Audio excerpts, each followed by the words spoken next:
पण दर महिन्याला 1500 रुपये बहिणींच्या अकाउंटमध्ये त्या ठिकाणी टाकतोय। जेव्हा योजना घोषित केली, आमच्या विरोधी पक्षाने विधानसभेत आमच्यावर खूप टीका केली। कोणी म्हणालं फसवी योजना आहे, कोणी म्हणालं 10% लोकांना मिळणार नाही, कोणी म्हणालं तुम्ही काय महिलांना लाच देता का, कोणी म्हणालं तुम्ही काय विकत घेता का। बहिणींनो, या नादान लोकांना बहिणीचं प्रेम काय असते हे माहिती नाही। अरे प्रत्यक्ष ईश्वर जरी उतरला आणि त्यांनी बहिणीचं प्रेम विकत घेण्याचा प्रयत्न केला तरी ते विकत घेता येत नाही। हे अनमोल प्रेम आहे, हे प्रेम कोणीच विकत घेऊ शकत नाही। आमच्या बहिणींचं प्रेम हे अनमोल आहे। आम्ही तर हा प्रयत्न करतोय की आपल्या बहिणींचं इतकं निखळ प्रेम आपल्याला मिळतं तर आपणही बहिणीच्या पाठीशी उभं राहता येईल असं काहीतरी केलं पाहिजे। आणि आता त्यांना मी सांगतो, तुम्ही म्हणत होतात ना 10% ही बहिणींना फायदा मिळणार नाही, अरे आता 1.5 कोटी बहिणींना याचा फायदा थेट त्यांच्या खात्यामध्ये पैसा जातोय। 3000 रुपये जवळजवळ 1.25 कोटी खात्यांमध्ये गेलेले आहेत। उर्वरित खात्यांमध्ये देखील पैसा जायला सुरुवात झालेली आहे।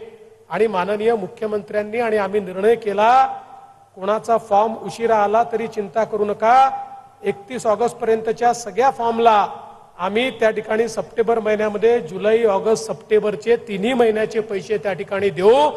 कुठल्याही बहिणीला वंचित आम्ही ठेवणार नाही। सप्टेंबर मध्ये फॉर्म घेऊ, कोणाचाही फॉर्म जोपर्यंत शेवटचा फॉर्म येत नाही आम्ही थांबणार नाही। पण काही लोक योजना बंद करायच्या पाठीशी लागले आहेत। हायकोर्टमध्ये गेले, हायकोर्टाला सांगितलं योजना बंद करा, चुकीची योजना आहे। हायकोर्टाने चपराक दिली, त्या ठिकाणी ती जी केस आहे ती हायकोर्टाने बाजूला सारली, ते थांबू शकले नाही। आणि मग रोज नवीन नवीन गोष्टी या ठिकाणी बोलतात, योजना कशी बंद करता येईल असा प्रयत्न करतात। खरं म्हणजे यांची नियत काय आहे आपण लक्षात घ्या। महायुतीचं सरकार गेल्यानंतर महाविकास आघाडीचं सरकार आलं, त्यांनी पहिलं काम काही केलं असेल, महायुतीच्या काळातल्या सगळ्या योजना त्यांनी बंद केल्या। आताही त्यांना हेच करायचं आहे। आम्हाला निवडून द्या म्हणतात, आम्ही सरकारमध्ये येतो म्हणतात। हे सरकारमध्ये आल्यानंतर पहिलं काम काही करतील तर लाडकी बहीण योजना बंद करून टाकतील, मोफत गॅस सिलेंडरची योजना बंद करून टाकतील, मोफत शिक्षणाची योजना बंद करून टाकतील। पण काळजी करू नका, बहिणींचे आशीर्वाद भावांच्याच पाठीशी आहे।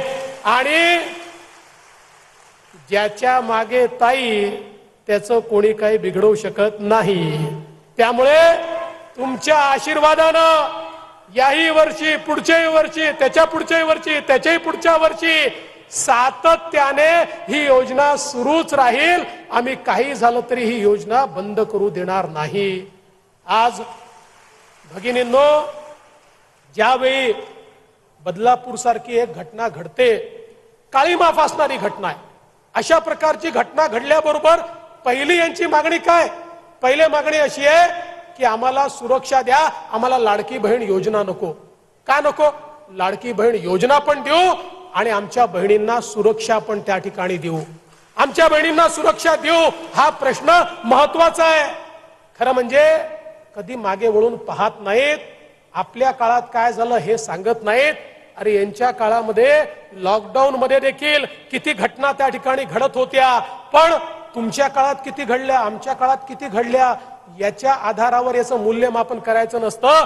एकाही महिलेच्या, एकाही मुलीच्या, एकाही मुलाच्या विरोधात जर अपराध होत असेल तर त्यांनी पेटून उठलं पाहिजे आणि त्या माध्यमातून आपण कारवाई केली पाहिजे। हे मानणाऱ्यांपैकी आम्ही आहोत।